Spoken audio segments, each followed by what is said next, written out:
Namo Buddhaya,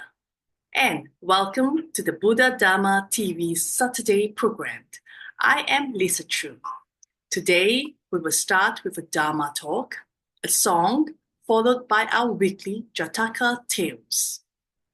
The Dharma talk is by Venerable Luang Por Viradamo, who is a Canadian monk in the Thai forest tradition of Theravada Buddhism. He was ordained as a monk in 1974 by Ajahn Chah at Wat Nong Pa Pong Monastery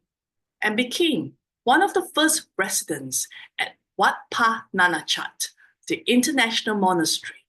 in northeast Thailand. Let's respectfully invite the Venerable to share the Dharma topic,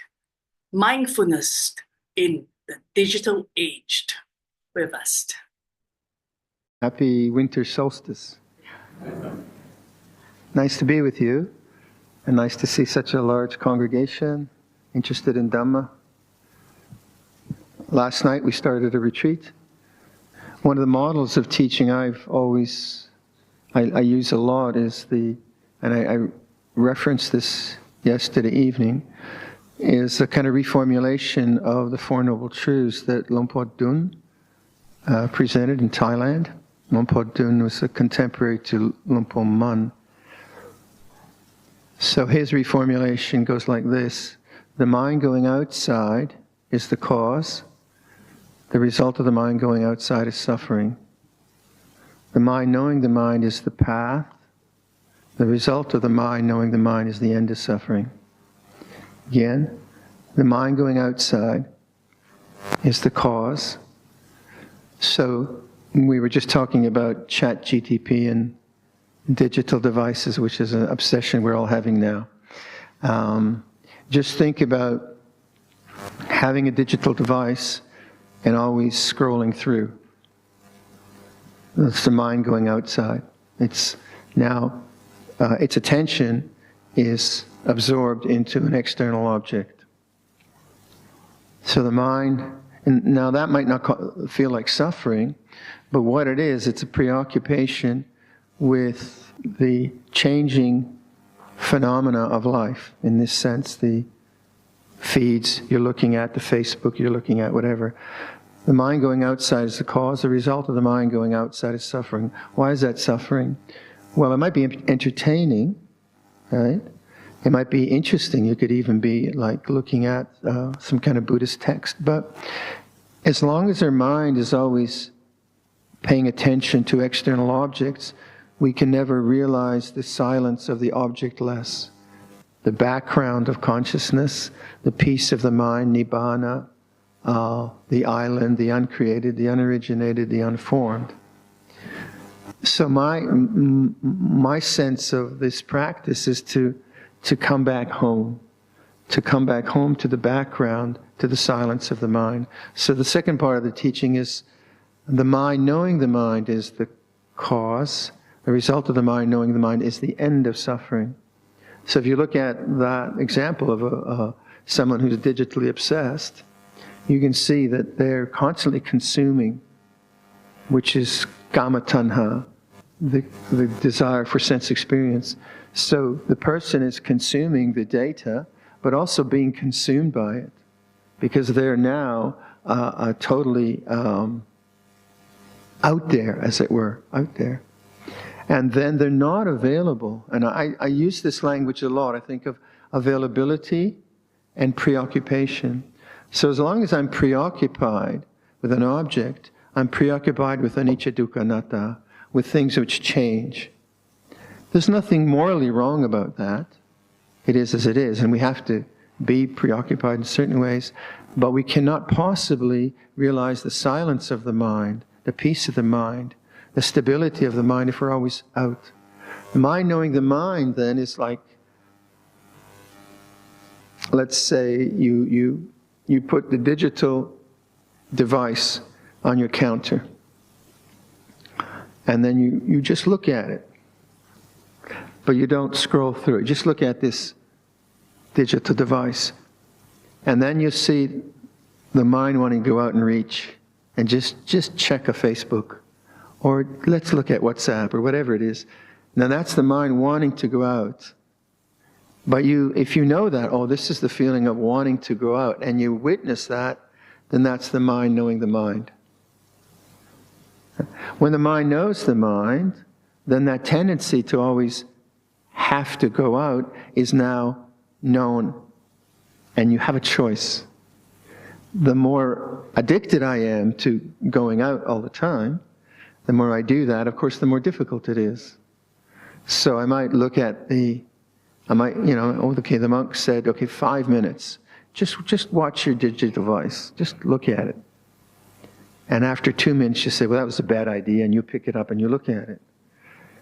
So even though you know that, the pull of objective experience is very, very strong. So that's a kind of interesting, very obvious, I think, example, but it also applies to our emotional life. Let's say, I always joke about this. I say to you, okay, next week, one of you will give this talk. We'll put all our names in a hat. It'll be a big hat. And then I will draw from the hat a name.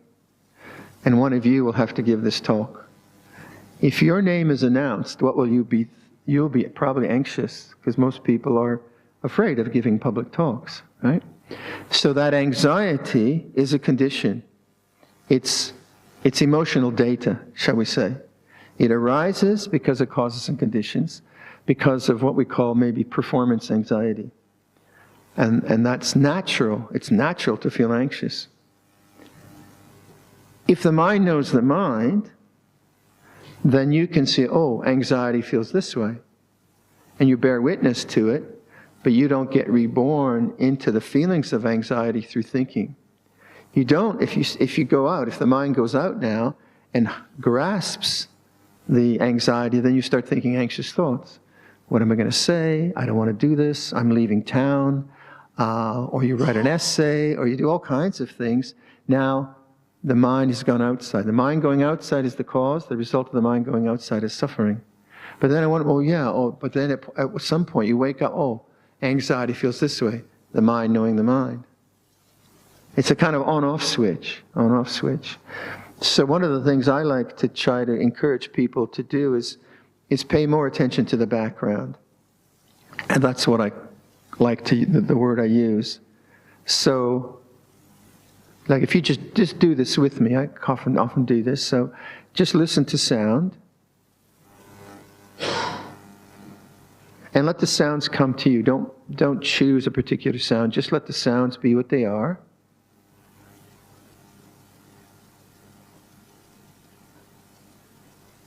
Now feel your hands. Just feel the tactile feeling of your hands. Listen to sound. So sound is different than tactile feeling, correct? But what is it that makes that possible? And that's awareness. So awareness is the background. So do that again. Listen to sound. And feel the hands. What is different? Tactile, sound. But what's the same in those two experiences of tactility, is that such a word? And sound? Well, it's the awareness or the background. Yeah? You see what I mean? That's always there. Peace is always there. It's not dependent on sound. Now, and I was saying this last night, so just to repeat, again, if the sound changed to something quite unpleasant, if maybe there was some construction work going on upstairs and you heard a jackhammer or something like that, and it was going through the concrete, that would be a very unpleasant sound. So that what would you tend to do? You tend to kind of go out to the sound and say, why don't they stop? We're on retreat. How could they be working when we're on retreat? So the mind would go outside with his commentary. And that would be okay. I mean, there's nothing wrong with that. If you were the organizer of the retreat, you'd have to do that. But if you're always going out, again, so then you take a different stance and you say, well, sound is just sound. You become receptive to sound. Then as the sound gets unpleasant, you notice, oh, there's the mind going out trying to get rid of the unpleasant sound through commentary, through judgment, through thinking. And then you come back, oh, annoyance feels this way. So there's the sound now, but also there's the quality of sound, which is unpleasant, and you have the annoyance. This is the way the mind works. But oh, annoyance feels this way, and you just stay with the annoyance ceases. The sound is still the same, but what you've done is you stayed with the mind knowing the mind. You kind of go back to peace. There was a very good example of this in London when Luang Por Chah was visiting us at the Hampstead Vihara. And Hampstead Vihara was the first place in England that Luang Por Sumedho landed. I was there. And Luang Por Chah came in the second year of our residence there. In the third year we left. But we were doing a meditation in the shrine room. And there were maybe like 15 people, not many people. We weren't known, Ajahn Chah wasn't known. And the street that this house was on is Haverstock Hill, very, very noisy street. I mean, really noisy, with a pub across the road and people yelling and drunk and playing rock music and buses and taxis and so on. So very, very noisy. And the windows of this room, meditation room, were, I think it was a Georgian building, but they're very, very tall, 11-foot windows. So the sound was just kind of coming through. So at the end of the meditation, and I was sitting there thinking, oh gosh, it's so noisy. And poor Luang Por Chah, kind of, and then after the meditation, Luang Por Chah says, you think that noise is bothering you, stop going out there and bothering the noise. That was a good teaching, huh? It was really, because the noise is just doing what noise does. It's not, its intention isn't to hurt us. So the mind going out is the cause. The result of the mind going out is suffering. Take another emotional example. You feel, let's say you say something, let's say you're in a bad mood, and you've got the flu, and someone in the family, someone at work, you haven't had much sleep, so you're really in a bad mood, and someone at work comes to you and asks for something, and you tell them, shut up. And then you walk away, oh, wrong speech, bad Buddhist, wrong speech. So then you go back home and you feel guilty. So the memory comes up, shut up, oh, bad Buddhist, I'm bad. So you feel guilt. I mean, this is an exaggeration, obviously. But, okay, so you feel guilt. Now, if you see guilt as an object, as a coarse sound might be, then you know, oh, guilt feels this way.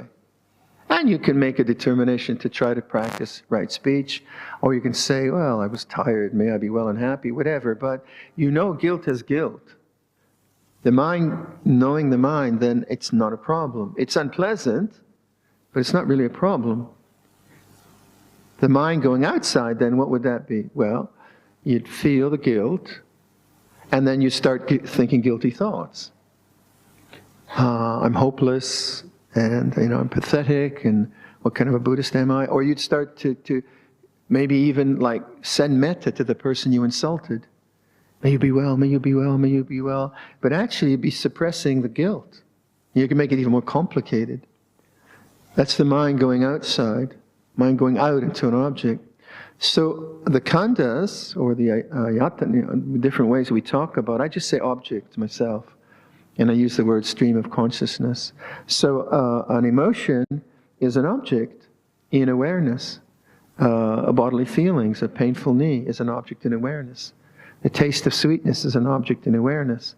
So we have this, our life is one of these, the stream of consciousness are constant objects are coming and going, emotional, physical. And what we tend not to notice is the background. Because we're preoccupied with happiness or the stress of duties, or we're preoccupied with all kinds of cultural identities and so on. So what I recommend to people is start to touch the background. by doing simple things like I think the exercise with sound has always been very effective for me. So if I'm like I do a lot of airplane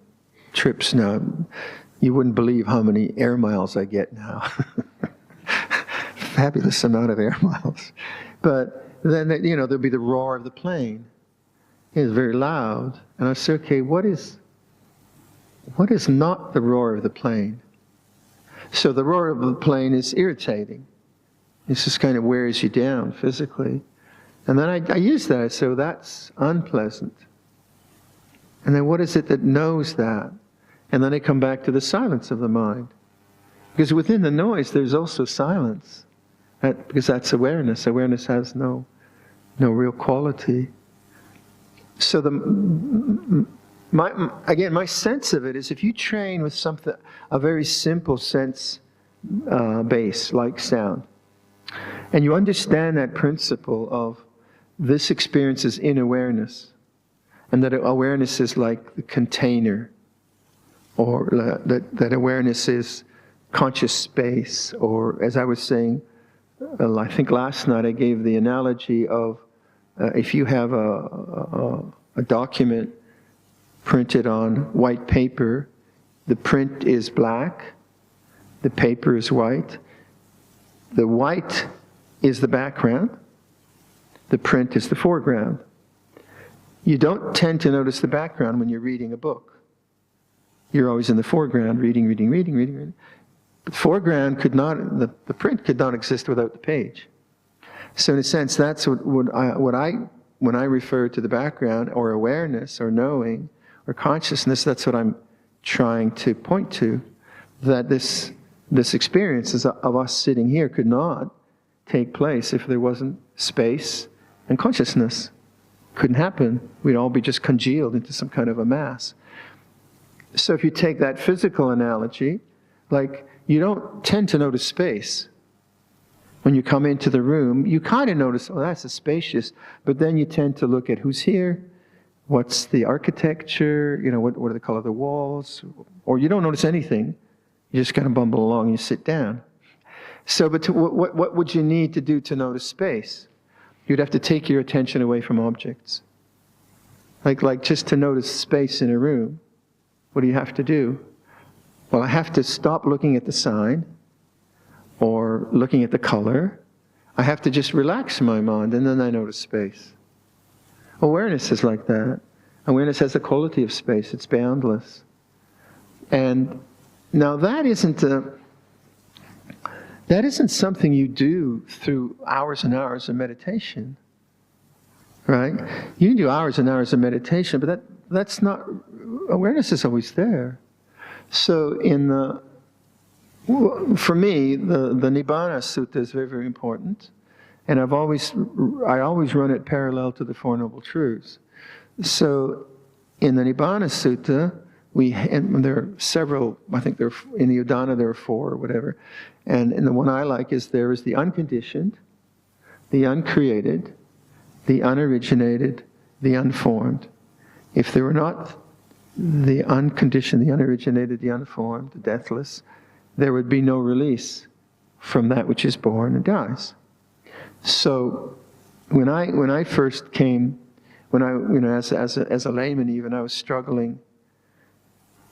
with this vast teaching that we have, this fabulous teaching, because there was dependent origination and anicca dukkha anatta and parami and the Four Noble Truths. Where does it all fit together? And what helped me a lot was when Lompo Smedo introduced me to the Nibbana Sutta. And then I thought, yeah, all the teachings must be referring back to that. Because that is a statement of his liberation, his enlightenment. So for me, okay, if everything refers back to that, and it must do, because what else would he be teaching? So again, the Buddha realizes enlightenment. He makes that statement, and then he starts to put out a teaching trying to get us to that realization. So what is unconditioned? Well, emotions are conditioned, body's conditioned, Relationships are conditioned. Ice cream is conditioned. So what is unconditioned? Well, the only thing you really have is awareness, isn't it? Just like, is awareness feminine? Is awareness 32 years old? Is awareness Latvian?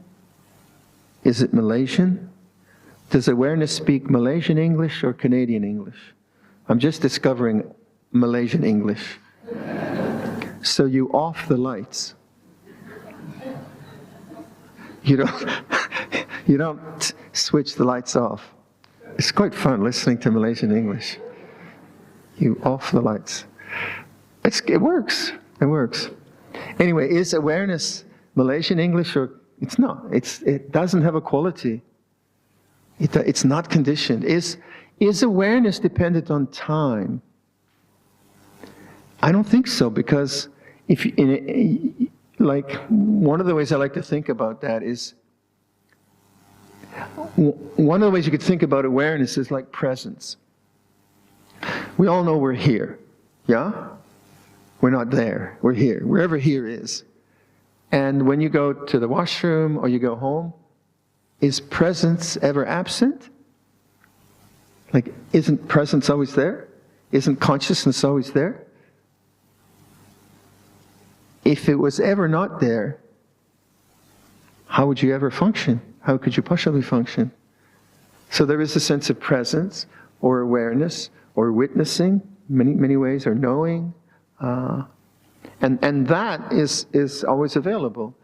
Hence it's unconditioned. It's not created. It's unoriginate, unformed. So we say awareness or mindfulness is the doorway to peace.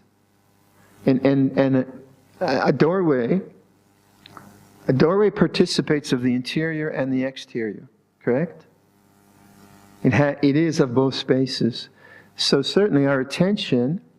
has to be focused on the foreground of our experience, on emotions and our responsibilities and all the rest of it. So we need to do that.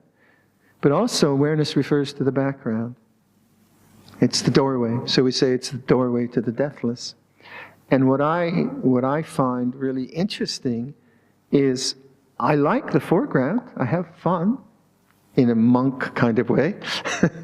So I enjoy, like I'm into weaving and furniture making, and I'm not into digital stuff. I like working with my hands. I like speaking with people. I enjoy walking through the woods. So there's nothing particularly wrong about the foreground. The foreground sometimes is very annoying. We have a lot of mosquitoes, and we have ticks, and we have deer. We have a lot of little things that try to attack me and eat me in our monastery. And right now it's -12, so it's a bit chilly. So the foreground sometimes is not nice. That's the way the foreground. So without dismissing sense experience or thinking there's anything particularly wrong about sense experience, you say, well, try to live decently, but notice the peace of the mind. Let us now listen to a Buddhist song titled, I Have Found Eternal Refuge by the Wayfarers.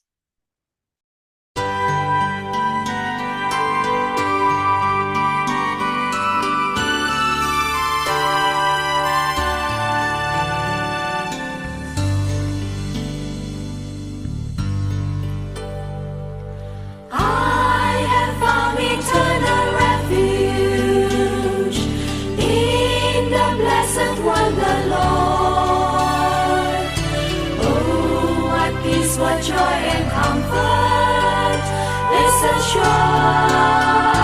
can afford. Mine is pure, example guidance, constant shall my efforts be to observe and sing triumphant. I shall rise in purity.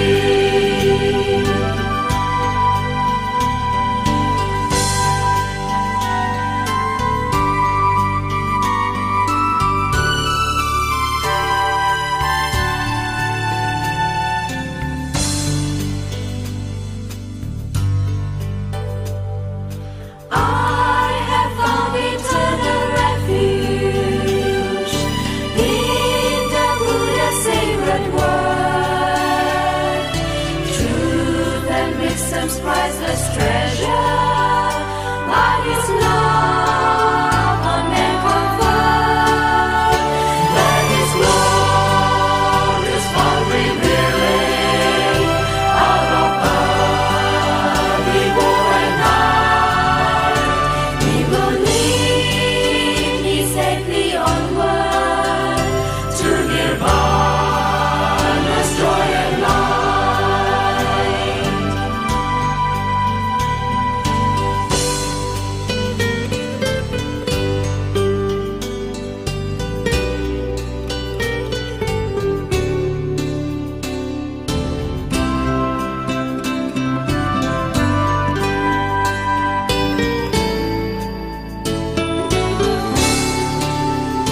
That is glorious power revealing out of earthly war and night. He will lead me safely onward to nirvana's joy and light. I have found eternal refuge in His holy brotherhood. All my power consecrating to promote the reign of good. When His truth the world shall lighten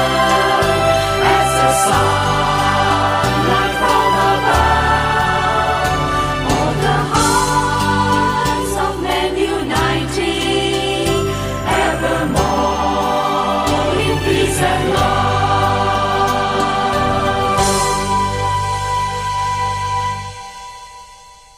Now it's time for Jataka Tales, which is a large collection of Buddhist morality stories whereby Buddha recounts some of his past lives on his journey towards enlightenment. กัจจานิชาดก ชาดกว่าด้วยในการไหนๆธรรมย่อมไม่ตาย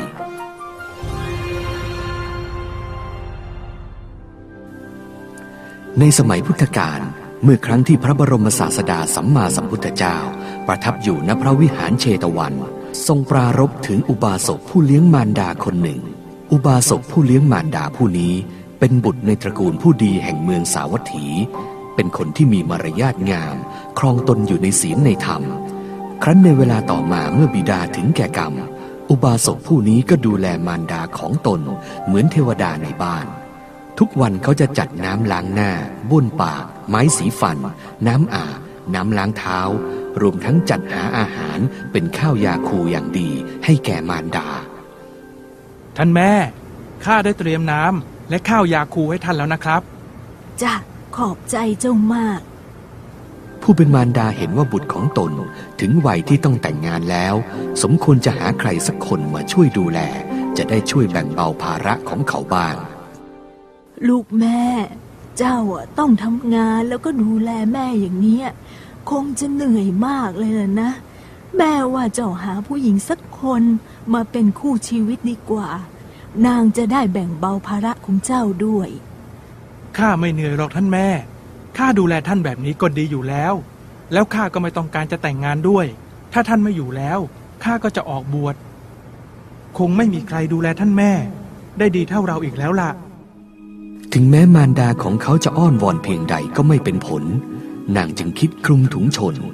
เมื่อบุตรชายไม่ได้คัดค้านนางจึงจัดแจงหาหญิงที่มีชาติตระกูลเสมอกันมาให้แก่เขา เอาละลูกแม่ เมื่อเจ้าไม่ยอมหา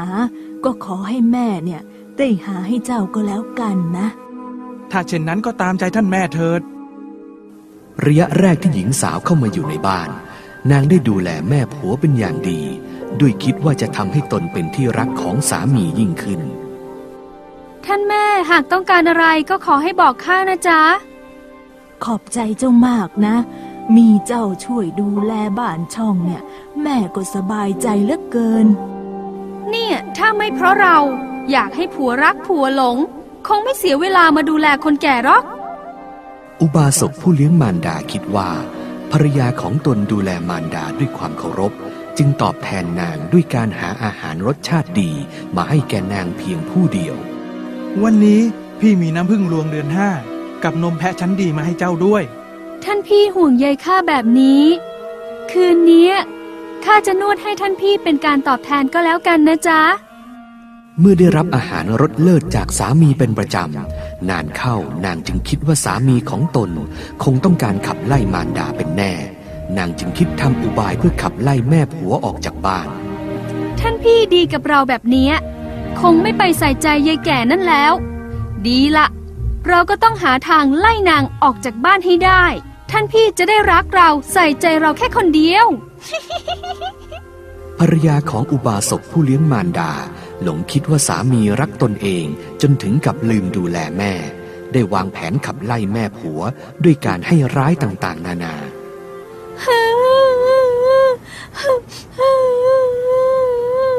น้องหญิงเจ้าเป็นอะไรทำไมถึงมาร้องไห้อยู่แบบนี้ก็แม่ของพี่นะสิจ๊ะอยู่ดีๆก็มาด่าว่าน้องเกียจคร้านไม่ยอมทำงานทั้งที่น้องก็ดูแลท่านแม่อยู่ทุกวันน้องอย่าได้เสียใจไปเลยท่านแม่คงหงุดหงิดตามประสาคนแก่นะอะไรกันทำไมท่านพี่ไม่เข้าข้างเราหน่อยแบบนี้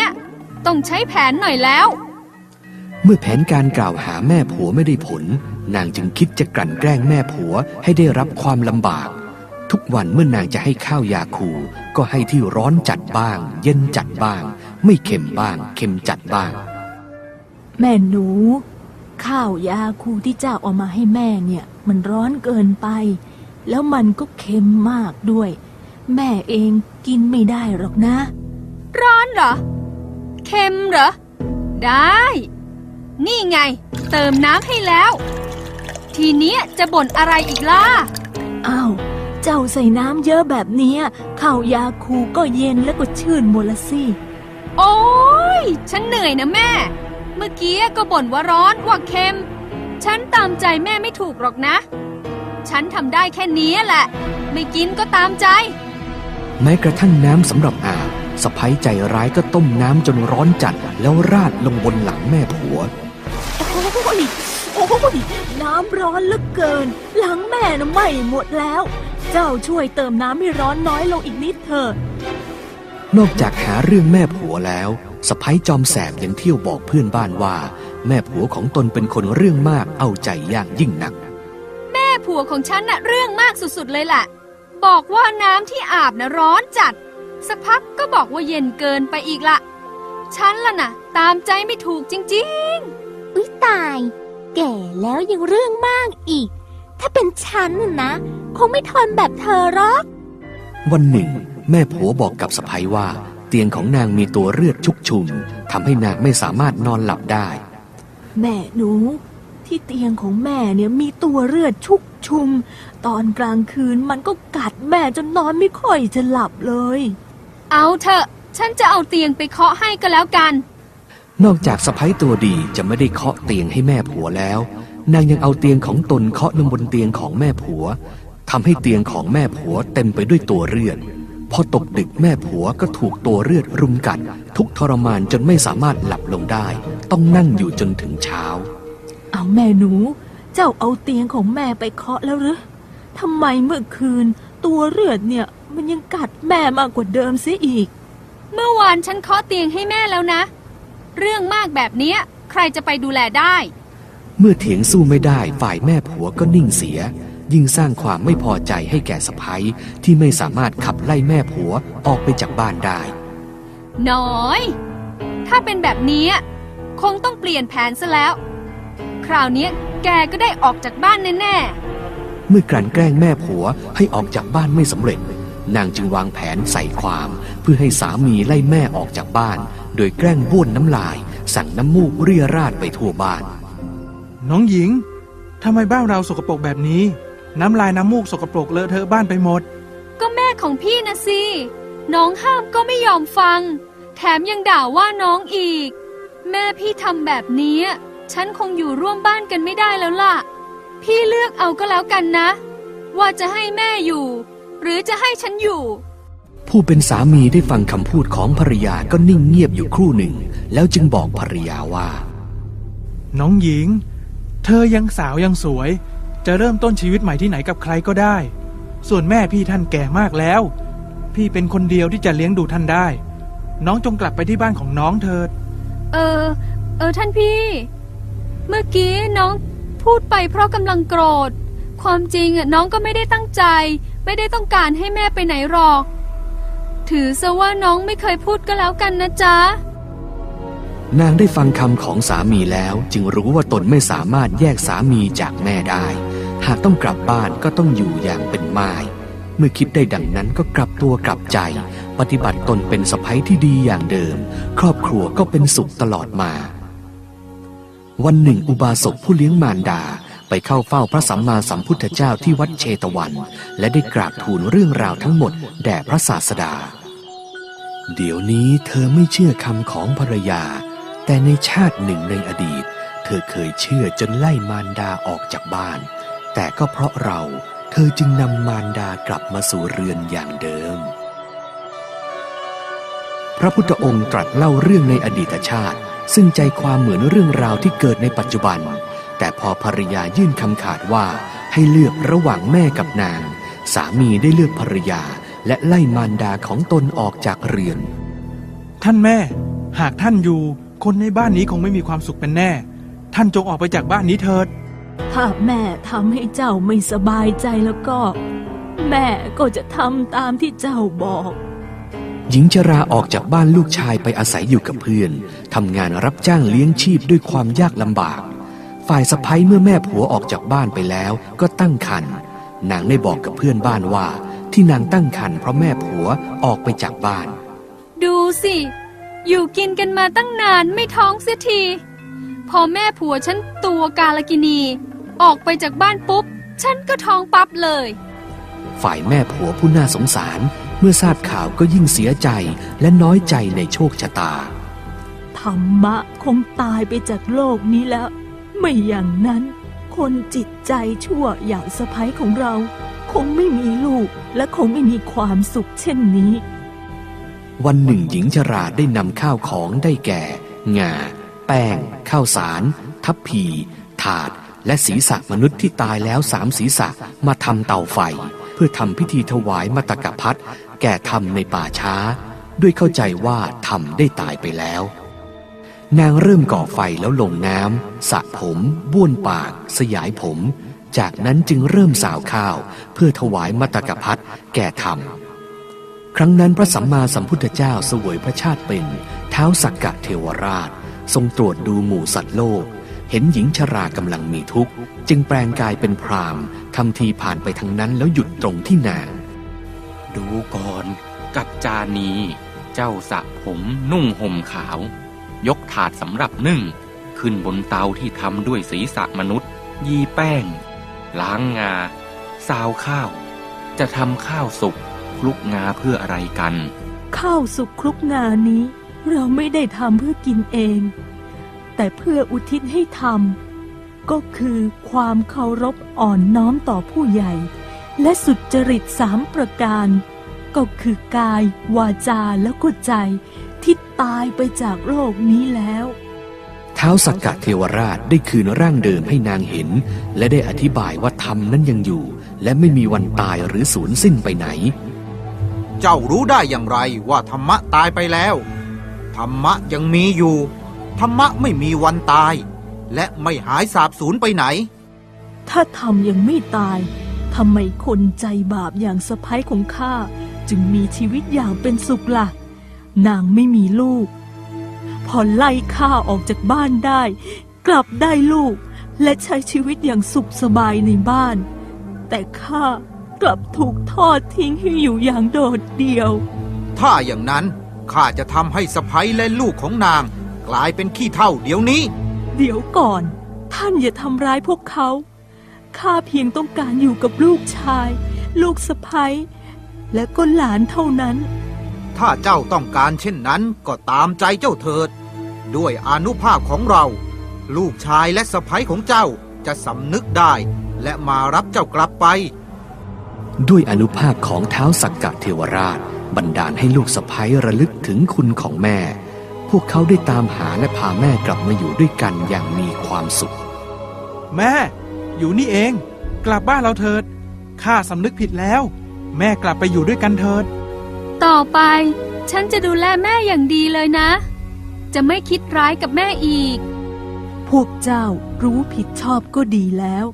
ที่ผ่านมาแม่ให้อภัยพวกเจ้านะ พระศาสดาครั้นทรงตรัสพระธรรมเทศนานี้จบลงแล้วทรงประกาศสัจธรรมแล้วทรงประชุมชาดกในเวลาจบสัจธรรมอุบาสกผู้เลี้ยงมารดานั้นได้บรรลุโสดาบันและเกิดเป็นอุบาสกผู้เลี้ยงมารดาในบัดนี้ภรรยาของเขาในครั้งนั้นได้มาเป็นภรรยาในบัดนี้ท้าวสักกะเทวราชได้มาเป็นเราตถาคตฉะนี้แหละ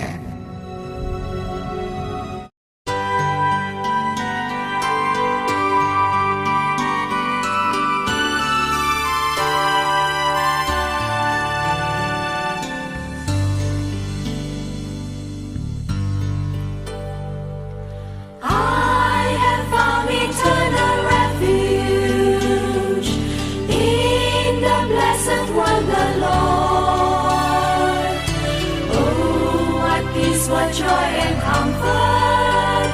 this assurance can afford. Mine is pure, example guided, constant shall my efforts be to observe and sin triumphant. I shall rise in purity.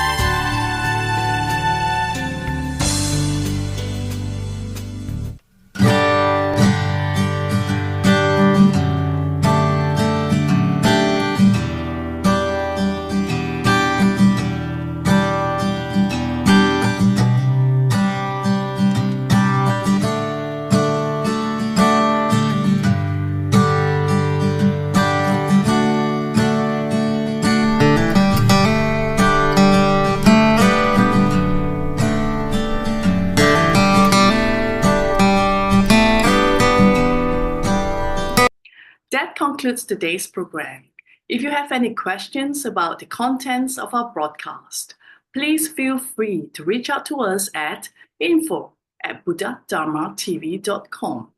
Our dedicated team remains committed to sharing the profound teachings of the Buddha, helping you walk the path of wisdom and enlightenment. Thank you for joining us. We look forward to seeing you again tomorrow at the same time.